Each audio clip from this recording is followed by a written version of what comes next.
guys, it's Ariel here from Fix My Books, and today I'm going to show you how to add an accountant to your QuickBooks Online account. So you have to be careful because there are two types of users. So all you need to do is to go to Settings, Manage Users, okay?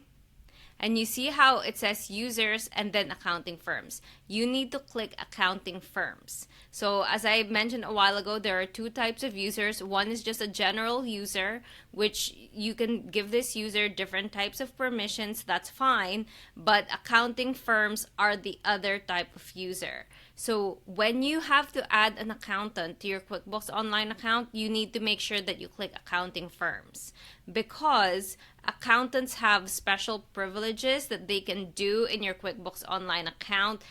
As you can see here, it says accountant tools. So normal users don't have access to this that says accountant tools. So you can see there are things that they can do that other users can't, like reclassifying transactions, writing off invoices, and then like there are other things called work papers. So just make sure when you're adding your accountant, you do it this way. So click invite, add the first name, last name, their email, and then just click save over here. And then that's it. That's how you invite an accountant to your QuickBooks Online account.